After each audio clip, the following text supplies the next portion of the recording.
One of the most dreaded interview questions that we can ever hear is this: what salary are you expecting? And this question is dreaded because no matter how much we practice the answer, to that question, we're always thinking in our head, if I give too high of a number, are they going to rule me out immediately? Or if I give too low of a number, are they going to think, hey, I doesn't think, or she doesn't think very highly of themselves? Or what could even be worse is this: they give you that lower number should you be hired, and then you're always going to be wondering and thinking in your mind, man, I wish I would have given that higher number. Well, what I'm going to do in this video is I'm going to help you to answer that question. What I'll do is I'll tell you what I think is the very best way you should answer it. And specifically, if you're somebody who's over 50, what I'll tell you is a strategy, what I think is the best strategy, the best way to answer this dreaded interview question. And that, my friends, that's all up next right here on Over 50 TV.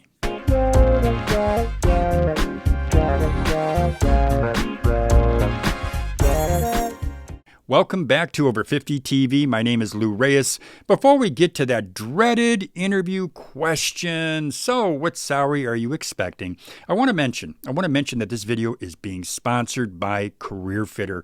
Now, CareerFitter offers career aptitude tests. I happened to take one of their tests. I was shocked by the results because I think the results were scary accurate.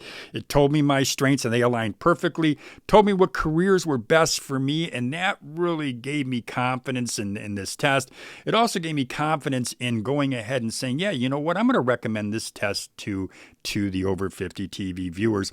Now, the test is free, but if you do want to dive deeper into your career, if you want some more information, if you want some specific career options, well, then you're going to want to get the premium version. There is a small fee for the premium version, but that's something that you can look at yourself. Take that free version, see if this test is for you. But if you're looking for a career tool, a tool that can help you to get that better job, a tool that can help guide you into the direction you want to take your career, consider CareerFitter. And again, the link or a link to the CareerFitter website is in our description box. So now let's talk about the best way to answer that dreaded interview question. So what salary are you expecting?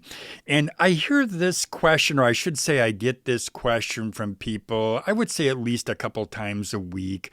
And I've had a few clients, and one in particular, one recently, I sat down with him and he said, Lou, he goes, I've been getting these interviews. He said, and one of the questions that keeps popping up, and I'm not sure I'm answering it correctly, is what salary are you expecting? So here's the strategy that I recommend that you use. Number one is do your research. You always want to research what that position is paying. Now, when I say do your research about what that position is paying, say, for example, and the gentleman I was just mentioning, he's 56 years old. He's been in sales as a sales manager and sales director for almost 30 years. So it was easy enough to sit down with him at a computer. And what we did is we looked at some of the other positions, or positions that had the same job title, they had the same basic job description, and they were in the same geographic area, which is very, very important. You always want to consider the geographic area. So we looked at what the positions are, what that position, that title is being paid. By the time we were done, he had a very, very good idea of what the position paid. So what I did then is I role played with him a little bit. And one thing I mentioned to him, number one, as he saw, always do your research, always know what the market will bear. Now, here's what you do. You never, ever give the number. You never give a number. Hiring manager says, so what salary are you expecting? What I say is this. Well, I've looked at what other companies are paying for this position, and I believe and I'm sure your company will pay right in that range, and I'm very, very comfortable with that. So you haven't given a number, and the hiring manager could be looking at you and thinking, well, you know what, I want to be in that range, and I'm sure I am, but some hiring managers will just press it a little bit more, and they might say, well, you know what, I'd really like to get a number from you. And they're asking you that because what happens is they want to make sure that they're not wasting their time. They want to make sure that you want that position, but you want that position at the salary range that they're going to be offering. So I understand why they're asking, why they would be pressing it. But then here's what I would say. I'd say, well, you know, money is very important, and I'm sure you understand that. But what's also important to me is some of the other things that the company offers. Like, is there an opportunity for growth? You know, is there an opportunity to work with in an area, in a department that I know would be really conducive to me getting a promotion or me being able to really grow with your company? What are some of the benefits? I'm not really understanding yet what the benefits are, and that's going to also weigh in the compensation that I would find comfortable for me. So I would leave it at that. And let me tell you something. I've mentioned this many times. I ran a chain of business-to-business magazine. I've talked to literally hundreds of business owners, small businesses up to major corporations, Goodyear Tire and Rubber. I mean, some major political organizations as well. So I've really got a good feel for what is out there and what people are looking for. And I know this. I know if I'm sitting across from somebody who I know has done their research and somebody who I know needs more information, I'm looking at an intelligent person, somebody who I can look at and think, you know what, this person could be a really good fit in my company. This is a person that really does their research. They're not just jumping into something. They're not just throwing out a number just to throw out a number that they think I want to hear. So yeah, when you hear that, when you're sitting across from a smart person who's got that knowledge and got that information, you know what? You're looking at them as the hiring manager. You're looking at them with a lot of respect, and you're looking at them as, you know what? This is somebody who's got these qualifications. Otherwise, they wouldn't be sitting in front of me. They've got the qualifications that we need. And now I know this is a solid person that could probably be a really good fit in my company. So that's how I'd answer that question.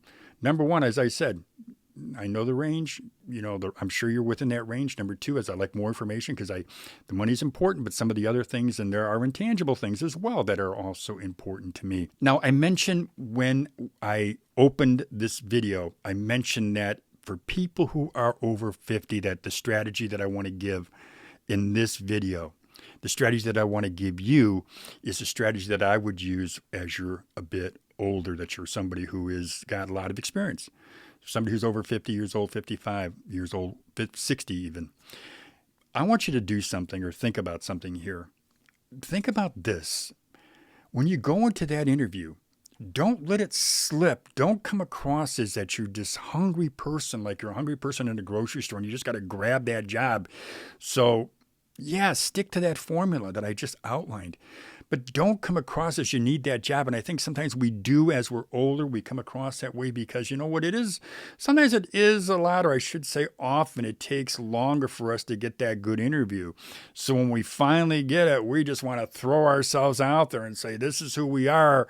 And, you know, hire me and I'll do whatever I got to do to get this job. And I've seen it happen. So maybe you're watching this video and you're thinking, well, that's not really true, Lou. I mean, I don't act that way when I go in for an interview, and maybe you don't, but I know that some people do. I should say many people do. I told you about the gentleman and not just him, but in the beginning of the video I mentioned, but there are people that I've sat with and people I've been on Zoom calls with and people I've been on phone calls with that just tell me they just got to get a job. They just need to get that job. And that is a person who's going to take whatever they can get, and they're not being fair to themselves. So that's all I want to tell you in this video. Just want to make sure that when you're out there looking for that job, that you follow that formula. Don't throw out that number. Avoid it at all costs. If you're super, super pressed and you feel that you've got to do it, I'd go in at that higher range. I'd say if the job's just, for example, if it's at $100,000 and the range is 80 to 100, I'm telling them I want at least 90 minimum. I mean, I wouldn't say 90 minimum, but I would say closer to that higher range compared to the lower range. So that's all I got for you today. I mentioned CareerFitter. Consider that. It's a great tool. I would not have endorsed it, which I did. in the beginning of this video. I wouldn't have endorsed it if I didn't think it worked. It does work. It worked for me, and I believe it could work for you. Just give it a try and see. It'll be something that you can try for free. So you're nothing to lose. That's all I got for you. If you would, subscribe to Over 50 TV. And as I always say, have a great day, everybody.